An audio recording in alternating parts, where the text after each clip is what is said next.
میں سر شکر فخر کرتا ہوں کوئی انگریز کا جوتا تو نہیں پالش کرتا نا پاکستانی اگر کرنیل ہے بریگیڈیئر ہے جرنیل ہے لاس نائک ہے فخر سے میں مانتا ہوں اور میں فخر سے پاکستان زندہ باد اور پاکستان فوج زندہ باد کہوں گا میں کوئی ہندوستان اور امریکہ کے اس پہ نہیں وہ کروں گا نہ اسرائیل کے لیکن یہاں پہ بدقسمتی سے جب بھی حکومت میں سارے یہاں پہ اپوزیشن میں بیٹھے ہوتے ہیں تو عوام ان کو یاد ہوتی ہے لیکن جیسے ہی حکومت میں چلے جاتے ہیں ان کو پاکستان کی عوام بھول جاتے ہیں اور اللہ کا خوف بھی ان کو نہیں ہوتا ان کو یہ پرواہ نہیں ہے کہ ہم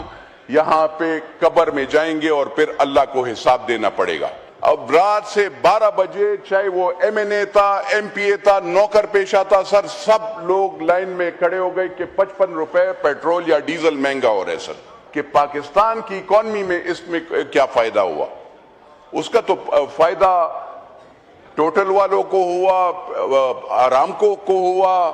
وہ شیل والوں کو ہوا اور جو پیٹرول پمپ مالکان ہیں ان کو ہوا ان کے لیے ان کی سیلریز کاٹی گئی چاہے وہ نیشنل اسمبلی کے ہو چاہے وہ نیچے سکیل 4 سے لے کر چاہے وہ 17 گریڈ تک ان لوگوں کو تو آپ لوگوں نے بخش دینا تھا کیونکہ یہ تو غریب لوگ ہیں وہ ایک آیا تھا اس کے بعد آپ نے تو کوئی بینکر لے آتے ہیں کوئی کبھی کچھ ابھی آج کل یہ بینکر ہے بینکر کا کام کیا ہے وہ کہ خالی بس پیسے ہی اندر وہ کرتے ہیں اور وہ کہتا ہے یہ انٹرسٹ لگاؤ اور انٹرسٹ دو اس کا یہ کام ہوتا ہے اس کا اکانومی سے کام نہیں ہوتا اس کو ان کا اکانومی کا پتہ کیا ہے مجھے ذرا بتا دینا کہ وہ اکانومسٹ کیسے ہو سکتا ہے ہی از اے بینکر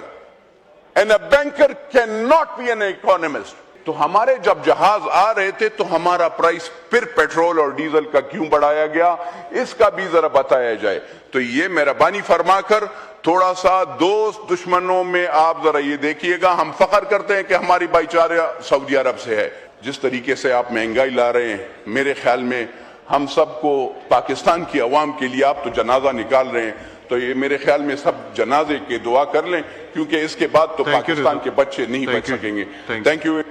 تو سر اچھا جب ڈیزل آپ کا مہنگا ہوتا ہے سر آپ کو پتہ ہے کیا آپ کا آٹا مہنگا آپ کی ابھی آپ نے تھریشر چلانا ہے آپ نے ہل چلانے ہیں آپ کیا کریں گے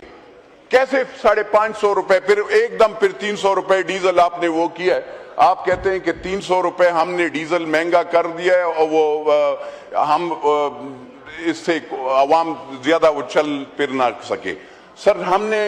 گندم کی کٹائی کیسے کرنی ہوگی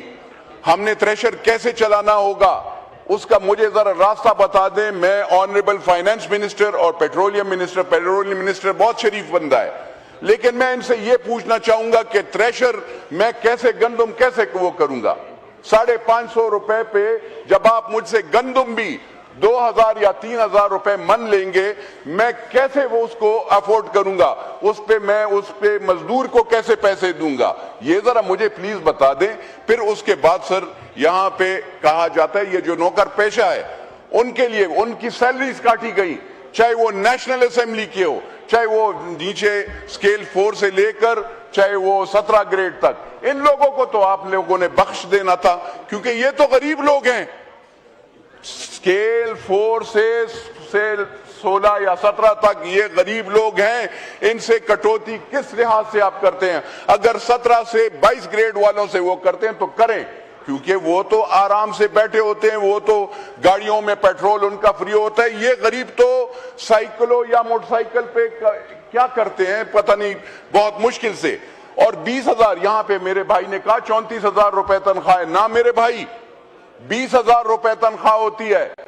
اس میں ایک غریب بندے نے آٹے کا وہ تیلا بھی 15 کلو کا لینا ہوتا ہے اس نے بجلی کا بل بھی دینا ہوتا ہے اس میں گیس کا بل بھی دینا ہوتا ہے کیسے وہ افورڈ کرتا ہے اللہ ہی کو پتہ ہے لیکن یہاں پہ بدقسمتی سے جب بھی حکومت میں سارے یہاں پہ اپوزیشن میں بیٹھے ہوتے ہیں تو عوام ان کو یاد ہوتی ہے لیکن جیسے ہی حکومت میں چلے جاتے ہیں ان کو پاکستان کی عوام بھول جاتے ہیں اور اللہ کا خوف بھی ان کو نہیں ہوتا ان کو یہ پرواہ نہیں ہے کہ ہم یہاں پہ قبر میں جائیں گے اور پھر اللہ کو حساب دینا پڑے گا اور جھوٹے الزامات اور جھوٹے یہاں پہ اپوزیشن میں ہوتے ہیں تو جھوٹے الزامات میں کسی پہ الزام نہیں لگا رہا ہوں لیکن میں کم از کم حقیقت بتا رہا ہوں کہ اس سے پیٹرول آپ کا مہنگا ہو، جب آپ ڈیزل مہنگا کرتے ہیں تو دوائیاں مہنگی ہوں گی، آٹا مہنگا ہوگا، گھی مہنگا ہوگا، دالیں مہنگی ہوگی، کون سی چیز، آپ کی بجلی بھی مہنگی ہو جائے گی۔ آئی پی پیز کو آپ جب گیس اور پیٹرول اور ڈیزل مہنگی دیں گے تو وہ تو بجلی مہنگی کریں گے۔ آپ نے تو ساری آئی پی پیز لگائی ہیں، آپ نے تو ہائیڈرل پاور پہ وہ لگائے نہیں ہیں، تو کس لحاظ سے آپ یہ وہ کریں گے؟ تو سر ذرا یہ سوچنا چاہیے، ہماری پالیسیز 2 اور 3 سال کے لیے نہیں ہونا چاہیے۔ اگر آپ فائنانس منسٹر کوئی اچھا ہوتا، بدقسمتی سے ایک محبوب الحق تھا پاکستان کا جو اکانومسٹ تھا، ایک اکانومسٹ منسٹر آپ کا جو اکانومسٹ ہی آیا تھا، وہ جس نے ساؤتھ کوریا کے لیے بھی بجٹ اور وہ بنایا تھا، وہ ایک آیا تھا۔ اس کے بعد آپ نے تو کوئی بینکر لے آتے ہیں، کوئی کبھی کچھ، ابھی آج کل یہ بینکر ہے۔ بینکر کا کام کیا ہے؟ وہ کہ خالی بس پیسے ہی اندر وہ کرتے ہیں، اور وہ کہتا ہے یہ انٹرسٹ لگاؤ اور انٹرسٹ دو۔ اس کا یہ کام ہوتا ہے، اس کا اکانومی سے کام نہیں ہوتا، اس کو ان کا اکانومی کا پتہ کیا ہے؟ مجھے ذرا بتا دینا کہ وہ اکانومسٹ کیسے ہو سکتا ہے؟ He is a banker and a banker can not be an economist. وہ خالی انٹرسٹ، وہ پیسے اکاؤنٹ بڑھاؤ بس۔ ٹھیک ہے، یہ ایک کام ہے۔ ہاں، یہاں پہ میرے دوست کہتے ہیں اکثر افغانستان اور اس کے میرے قابل قدر ہیں، میرے بزرگ ہیں، میں معذرت کے ساتھ ان کو میں بتانا چاہتا ہوں کہ افغانستان نے پاکستان کو کبھی تسلیم نہیں کیا۔ 1948 سے دیکھ کر this is 2024، آپ مجھے بتا دیں